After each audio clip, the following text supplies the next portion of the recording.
Welcome back, duelists, to old format Yu-Gi-Oh's 2v2 team hat format tournament. And today, you are in for a special treat.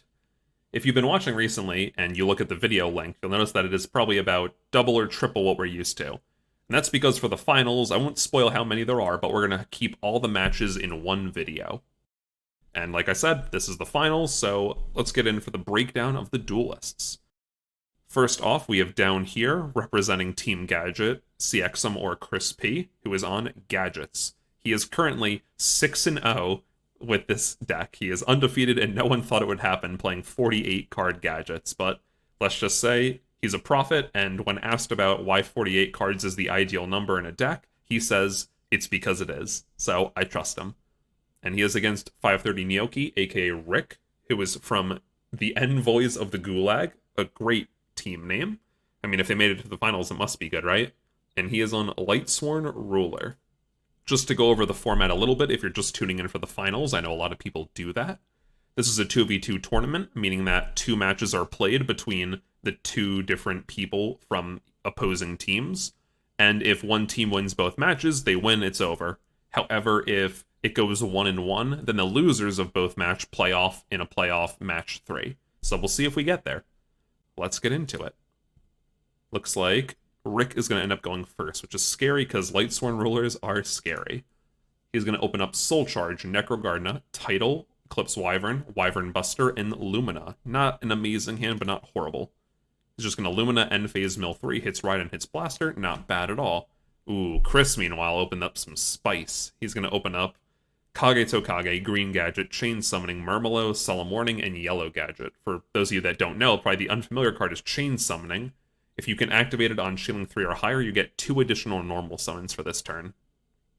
And I assume he's probably going to go for that. Yeah, Gadget, Kage Tokage, Chain Summoning. So now he gets 4 level 4s, basically. King of the Feral Imps for a Kage Tokage. Gadget for that. He's going to search another one. You see him popping off. This is great. However, gets Murmelo on the last one and saves the Kage Tokage. A little bit conservative, but I respect it. He's going to get in for damage, set Warning, set Bottomless, and I mean, what can you ask for in this deck? Rick top decks Collapse Serpent, and does that matter? He's going to Soul Charge for just Lumina, which you can sense the weakness already from that. It's going to activate its effect, pitch Eclipse Wyvern, but we're going to see a Warning come out. Banish JD with Eclipse Wyvern, Collapse Serpent gets JD. JD is not even close to being live, and Rick just scoops it up. That's a quick game one right there. Right now, Chris, by the way, 7-0 with Gadgets. Hasn't dropped a game yet. Rick is going to side in those Decrees, though. He's going to open up Raiden, Recharge, Decree, Eclipse Wyvern, Blaster, and Lumina. Okay. We're going to see Recharge, mill some cards, draw some cards. Let's go over what he has at the end of the board, because a lot of milling with these Lightsworns. He's going to go into Michael in the end. He ends up milling triple Eclipse Wyvern, which is crazy, Tempest, and currently has 3 names. Michael will be a 4th name if it goes to grave. So he has triple JD Banish primed and ready to go. So this is very, very scary for Chris right now. And he also has a set Decree, of course. So Chris is going to just normal Firehand.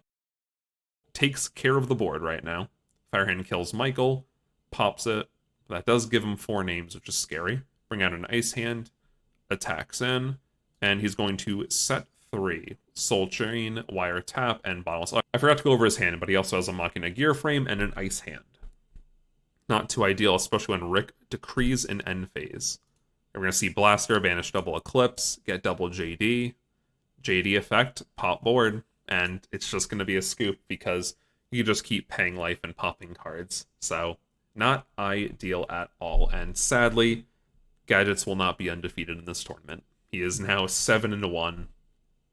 The hearts of all Gadget players are now in shambles. However, he could still win the match. Let's see if he does that. He's going to open up Red Gadget, Firehand, MST, Murmelo, Tin Plate, Goldfish, and Yellow Gadget. Not ideal, but not horrible.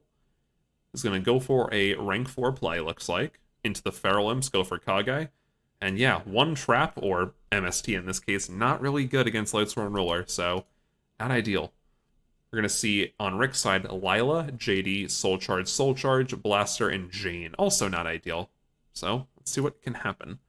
Lila pops MST, and Lila's going to mill an Aaron and nothing else right now. So not horrible. Let's see. Chris is going to summon Murmelo, search Kage, and get in for some damage. Okay. Is there a reason that Murmelo did not search a card, I realize?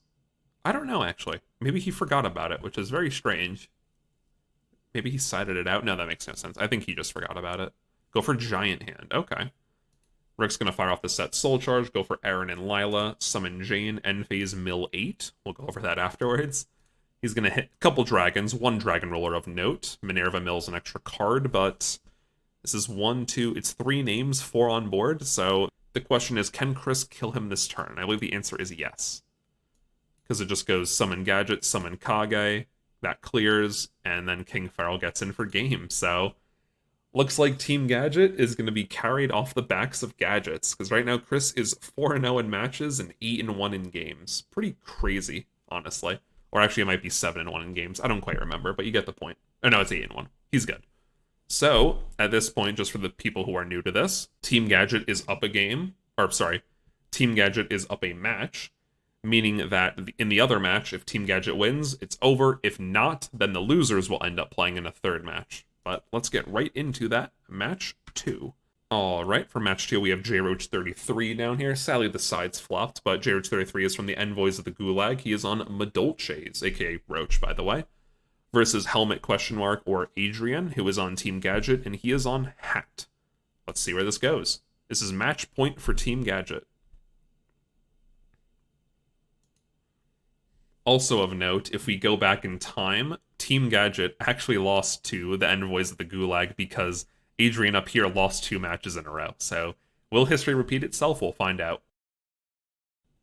Roach is going to end up opening Breakthrough, Card, Lance, Instant Fusion, Bottomless. Not ideal, but Card could fix it. Draw Hoot Cake, DD Crow, that's all you need, baby. Adrian's going to open up Duality, Call, Wiretap, Ignition, Compulse, and Moral Tech. Not bad, but not amazing. Ooh, hits the Murmelo off the Duality. That's pretty strong. Roach also can't stop that. He could break through it, which he does. Card for a card. Ooh, and he's going to go with the classic set 4. We like that. And Roach draws a Lance. Not ideal. Hootcake gets compulsed. However, we're going to see a Lance get chained. Hootcake summon Messengelato. Search Chateau. Go for an instant fusion play. Invoker into Tiramisu. And Tiramisu gets its effect off. Adrian cannot stop it. Let's see what he hits back. He's going to hit the Wiretap. And the Moral Tech. Not a lot left for Adrian. This is not looking good. We're going to see end phase Call the Haunted on the Murmelo. Bring back Pop that Lance. And Adrian draws Sanctum, but that is not enough, sadly. Now heading into game 2, Roach is up 1. Can Adrian muster a defense? He's going to open up Wiretap, Compulse, Firehand to Max C, Ignition, and Duality. Duality might fix this hand a little bit. Gets another Ignition. Not ideal. Not really good. Not gonna lie to you. It's gonna set 4, but they are not an ideal 4. Roach is gonna open up Messengelato, Bottomless, Crow, Hootcake, Redox, and Angeli. Honestly, also not ideal. Too many monsters. Messengelato's gonna get in, pop the Firehand, goes back to deck. Set Bottomless, which gets Ignitioned. Set a Beagle Tech. Okay. He now has the Beagle Tech, Moral Tech combo with Ignition, so that's not bad. Did top deck Murmelo, though, which is pretty good to search that Bottomless. And he gets in for 3k. Set Bottomless, go for Laval Chain, stack Dionea. I know he's a big fan of Laval Chain. He always used to talk about, how do I put this? I'm not trying to, put down anyone, but he always used to talk about, like, yeah, me and my brother, like, popularized this, us playing Laval Chain before anyone else did. He also talks about, what's the one, Heartland Drago is a big one that he plays. I don't think he ever goes into it, or maybe he will, but he always used to talk about, like, yeah, how we were the first people that popularized it. I don't know for sure, but I'll give it to him. We're just going to summon an Angeli. Ooh, Adrian drops Max C, and Bottomless is Hootcake. DD Crow on the Murmelo from the Dionea. Okay. Roach is getting pretty low here. Laval Chain's second Dionea. And he has the second Max C for Hootcake. Pretty strong. Roach gets Chateau. Activate Redox effect. Bring back Angeli. However, we're going to see the Ignition Beagle Tech play. Pop Angeli. Activate Chateau, shuffle those back. Messengelato trades, and Hootcake will kill the chain. And set D-Prison. Murmelo effect, get Nightmare. This isn't looking good. And we're going to see Ragna 0, pop and draw 1. It's not game, actually. Oh, was it game? No, I don't think it was game. I think Roach just scooped it up because he probably saw the writing on the wall. And now we're going to see game 3, Roach with some of his sideboard cards already in hand. He's going to open up DD Crow, Hoot Cake, Psycho Reader, Angeli, Card D, and Memory of an Adversary. I like this card a lot. Let's see. Activate card set memory. Draws Chalice, Chateau. Not bad, honestly. Adrian's going to open up Maxi, Call, Sanctum, Moral Tech, Ignition, and Breakthrough. I mean, no Trap Tricks card, but this hand's pretty good. It's going to Ignition the back row off the bat, set a Scythe. Adrian's playing a 1 of Scythe in the main. He likes it a lot in this format.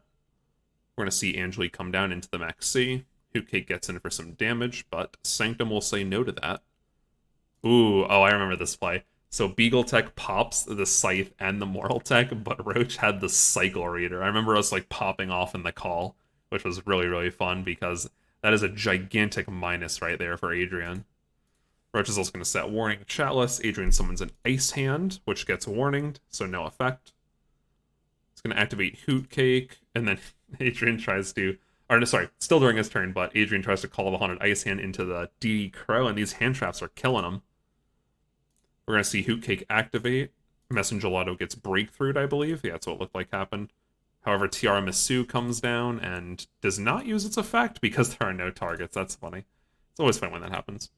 Murmelo gets normaled, gets a bottomless. However, we're going to see a Chalice come down instead, so it just goes back to deck. My apologies. Should have done that earlier.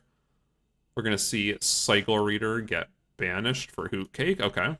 Get Muful, get Lavayer, bring back Angeli, Needle Sealing. Ooh, dirty.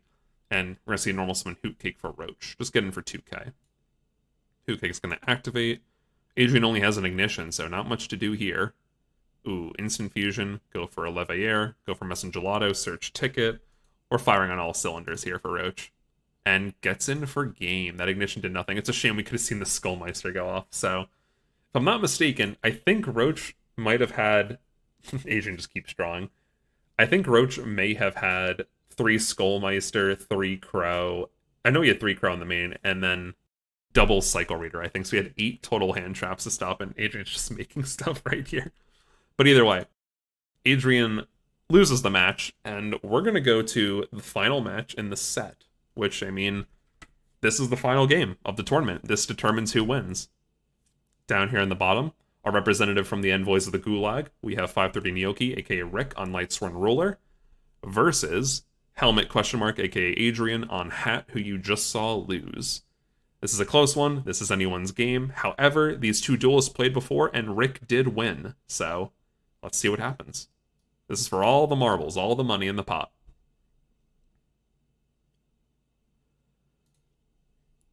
If I'm not mistaken, just to reiterate, I think I probably said in the intro video, I believe the money split was 60-20. So basically the $20 will get back the entry fees for whoever gets second place. Meanwhile, the winners are going to go net $20 each. So pretty good payout, I'd say. But only 8 players, so we didn't want to go too high with it. Rick is going to end up opening Recharge, Lumina, Title, Jane, Curry Bandit, and Judgment Dragon. Not an amazing hand, but not a bad hand. See what he ends up doing. I'll go through the mills later. Goes for Jane, Collapse Serpent, Laval Chain, turn 1. Ooh, that's devastating. Wow. This is a great opener. Adrian was not happy about this, I remember. So he's going to end up milling over the course of this turn or sitting in the grave. Double Eclipse Wyvern, which banishes Diablos and a JD. So very, very strong right there. And this isn't looking good with already 3 names in grave and a 4th on board. Adrian's got to pray. Adrian's going to open up Murmelo, Dianea, Ice Hand, Scythe, Duality, and Warning. Not quite that good. Murmelo's going to get a Bottomless. Duality is going to get us a D-Prison. Also not good against JD, but it'll have to do. He's going to set 3. Oh, yeah. He summons Scythe and puts it back in, and he elects not to set it in the end. We do typically just bounce all the background and then set, but he elects not to. We're going to see Laval Chain send a Raiden to grave, it looked like, yeah. And we're going to have Lumina bring back Raiden. I think it's just going to go for a Black Rose first. Collapse Serpent, banish Eclipse, get back Diablos. Go for a Levayer, go for Raiden. 8-star Spark Dragon, that's pretty good. I think that's the first one we've seen in the tournament. Kind of funny. Diablos comes down, it gets warninged. JD comes down and doesn't even need to go for a blow up yet. Ooh, yeah, deprison the spark. JD gets in. He's going to mill 4. Minerva mills 1 more. And I paused perfectly because Adrian draws another monster, and that's an admit defeat right there. Gonna go to game 2. Adrian's in shambles already. However, it opens up okay. Not amazing. Murmelo, Dianea, Ice Hand, Call the 100, and Sanctum. Murmelo's going to get him a bottomless. Yeah, makes sense. Set the 3 and pass. Rick is going to open up Lumina, Lila, Foolish, Raiden, Soul Charge, and Wyvern Buster. He's going to Foolish the Minerva. Minerva mills 1. He's going to Lumina, ditch Lila, bring back Minerva. Activate Wyvern Buster, gets bottomless, and now we're going to go for Soul Charge on that Lila. Pretty good. Ooh, that's a misplay, unless I'm missing something. He could have used Lila's effect to pop a back row before he did this synchro play. I don't like that at all. We're going to see Sanctum pop, bring out a Moral Tech, pop the Michael, and end phase Lumina mills 3. So we're sitting on 4 names engraved if you count the Lumina. And no Dragon Rollers or anything, or Eclipse Wyvern, so nothing too bad. Agent's going to summon Murmelo, get Deep Dark Trap Hole. If a level 5 or higher FI monster is special, you get to banish it, so very good against JD. So Adrian's definitely in the commander's seat right now. He's just going to get in for some damage. This leaves Rick at 27. He's going to go for Rhapsody. Yeah, okay, that's game. I believe it's Rhapsody, just banish Light Sworns, and that kind of leaves Rick in a place where he can't even top deck. All right. We are now in the final match of the final game of the final set of this tournament. Let's see how it goes. Rick's going to open up double Lumina, Jane, Lila, Black Dragon Collapse Serpent, and a Needlebug Nest. If he had a Light Sworn engrave already, this hand is popping, but he does not, so it is only okay. Goes for Lumina, set Needlebug Nest, and Rick is already off to the races. Mills 2 more Light Sworns, the 3rd Lumina, and an Eclipse Wyvern to banish that JD. So next turn, he is going to have everything online. Pass to Adrian. He opens up Deep Dark Trap Hole, Sanctum, Ignition, Firehand, Bottomless, and DD Crow. Honestly, both these hands are good. It's going to see who comes out on top. Adrian's going to go for the Firehand. Beat over. Obviously, can't do much from that. Set 4. End phase Needlebug into, honestly, nothing. I mean, he hit a dragon, but, like, let's be honest, it's nothing much. Rick draws Soul Charge. Amazing draw right now with your graveyard. Pretty set up. He's going to summon Lumina, and he's probably going to go for the Chain Luminas if he can. So he pitches Jane, target Lumina. Adrian's going to DD Crow it to put a stop to that, but Rick has the Soul Charge for 3. He's going to go for Curry Bandit, Raiden, and another Lumina. Adrian in response is going to Sanctum, Chain Ignition. Oh, I see. He's just going for... It's the standard play of Beagle Tech, Moral Tech, basically. Moral Tech's going to pop the Raiden, it seems. Oh, and he's going to Bottomless. Okay, that makes more sense. It's wondering what was happening for a bit. Leviair comes down, bring back Raiden, mill 2. Does hit a Dragon Roller, that's pretty good. And he's going to Synchro for Michael, which gets a Deep Dark Trap Hold. Eclipse Wyvern triggers, though, after he banishes it with Collapse Serpent, bring down JD. JD pop. However, Firehand is going to pop the JD, and this is really interesting board state here.